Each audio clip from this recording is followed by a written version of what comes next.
আসসালামু আলাইকুম ওয়া রাহমাতুল্লাহি ওয়া বারাকাতুহু। পরম করুণাময় আল্লাহর নামে শুরু করছি, যিনি আমাদেরকে সৃষ্টি করেছেন।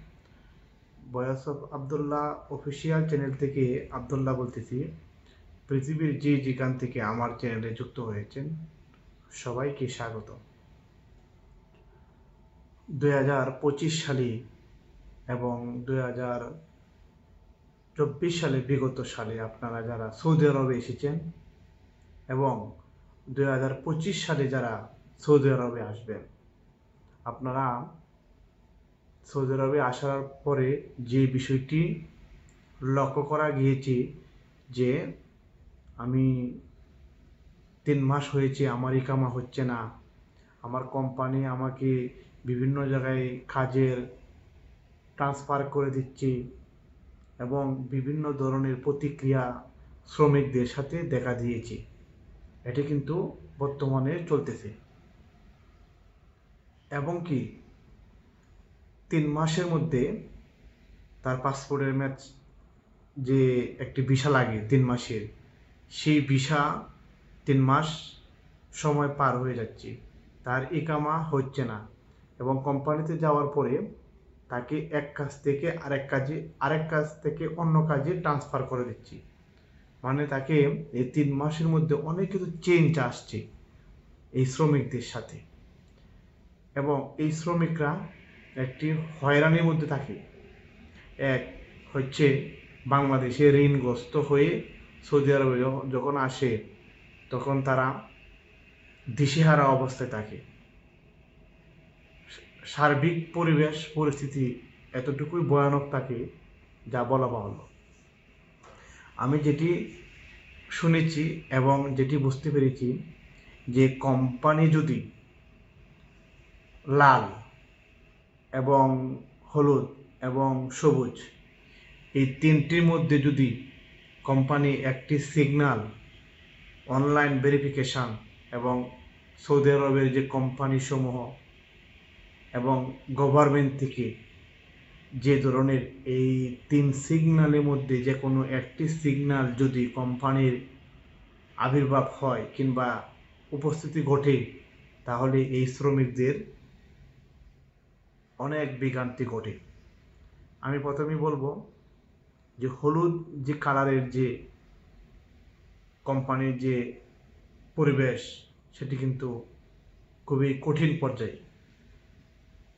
যেরকম মনে করেন সৌদির আইন অনুযায়ী যদি কোনো কোম্পানি তাদের লিস্টে যে শর্তগুলো আছে, শর্তগুলো যদি কোনো কোম্পানি ব্যর্থ হয়, 1 নাম্বার কথা হচ্ছে, মনে করেন এখানে অনেক আইন এবং অনেক ধরনের শ্রমিকের এবং কোম্পানির করণীয় অনেক দায়িত্ব রয়েছে। যদি কোম্পানি এগুলা সঠিকভাবে পূরণ না করতে পারে, তাহলে নতুন শ্রমিকরা সৌদি আরবে এসে তারা এই হয়রানির মধ্যে পড়ে যায়। এটি হচ্ছে কোম্পানির যে অবস্থা, সেই অবস্থা বিবেচনায় করে এই পরিবেশটি চিহ্নিত করা হয়। যেমন মনে করেন যে 100%-এর মধ্যে যদি আপনি 75% গভর্নমেন্টের যে নিয়ম অনুযায়ী শ্রমিক এবং কোম্পানির যে পরিবেশ থাকার কথা, যদি 75% সেখানে মানে এই ফলাফলটি আসে, তাহলে কোম্পানি লাল হয়ে যাওয়ার সিদ্ধান্ত থাকে। আর যখন লাল হয়ে যাবে তখন সেটি বৃদ্ধি পাবে 95% এবং 90% এবং 99% পর্যন্ত চলে যায় যখন লাল সিগন্যাল প্রদর্শন করা হয় কোম্পানির। তাই এই ধরনের যে পরিবেশ যদি ঘটে, তাহলে আপনি সহজেই কিন্তু পরিবেশ নিয়ন্ত্রণ করতে পারবেন না এবং এদেশে ইকামা হবে না, আপনার বিভিন্ন ধরনের আপনি হয়রানির শিকার হবেন। তাহলে হলুদ এবং লাল এটি কিন্তু অত্যন্ত বিপজ্জনক চিহ্ন। এটি কিন্তু খুবই গুরুত্বপূর্ণ বিষয় ভূমিকা পালন করে আমেলের জন্য কিংবা শ্রমিকের জন্য। এখন সবচেয়ে বড় বিষয় হচ্ছে যদি সবুজ গ্রিন যদি থাকে কালার, তাহলে সেই আমেল কিংবা সেই শ্রমিক অত্যন্ত ভাগ্যবান, এবং এটি সুস্পষ্ট বোঝায় যে যখন গ্রিন আসবে কিংবা সবুজ আসবে কোম্পানির, তখন আপনার কোম্পানির আপ টু ডেট এবং কোম্পানি সরকারের সাথে ভালো একটি গুরুত্বপূর্ণ আন্ডারস্ট্যান্ডিং সব কিছু মানে একেবারে 100% এখানে গ্রিন আছে। মানে সকল চুক্তি, সকল ধরনের সুখ সুবিধা, যত ধরনের নিয়ম দরকার সবগুলো তারা 100% ফিল আপ করে এবং কাজের সব কিছু এ টু জেড এখানে বিদ্যমান থাকে। তাহলে এখানে গ্রিন জিনিসটা এভাবে শো করা হয়। এখন আপনারা যারা এই গ্রিন এবং রেড, হলো এই 3 ধরনের কালার, সবুজ, লাল এবং হলুদ, এগুলো আপনারা কিভাবে বুঝবেন? এগুলো বোঝার ক্ষমতা শ্রমিকদের নাই, নতুন যারা আছে তারা বুঝতে পারবে না। এটি খুবই অত্যন্ত ভয়ানক জিনিস। এটি হচ্ছে কোম্পানির মানে অভ্যন্তরীণ বিষয়, এটি জানার কোনো সুযোগ সুবিধা কারো নেই।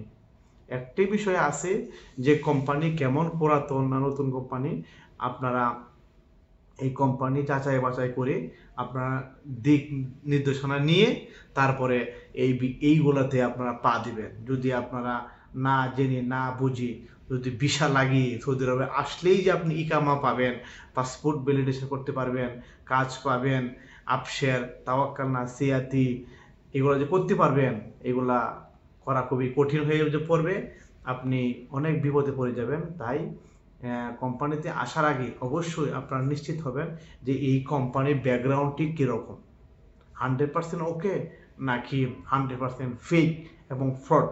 যদি এরকম হয় এটি তাহলে আপনার অনেক ক্ষতি হতে পারে। তাই আমি আপনাদেরকে বলবো আপনারা নিশ্চিত হয়ে এই যে ফেক জিনিসটাকে নিশ্চিত করেই আপনারা এই বিদেশে আসার চিন্তা ভাবনা করবেন, এবং কোম্পানি 100% ভ্যালিডেশন সেটি দেখেই আপনারা নিশ্চিত হয়ে বিদেশে আসার পরিকল্পনা গ্রহণ করুন। তাহলে আপনার জীবনে ভালো একটি পরিবেশ আসবে ইনশাল্লাহ, আশা করি। তাই আমি আপনাদের মাঝ থেকে আজ বিদায় নিব। দেখা হবে পরে কোনো ভিডিওতে ইনশাল্লাহ। আসসালামু আলাইকুম ওয়া রাহমাতুল্লাহ ওয়া বারাকাতুহু।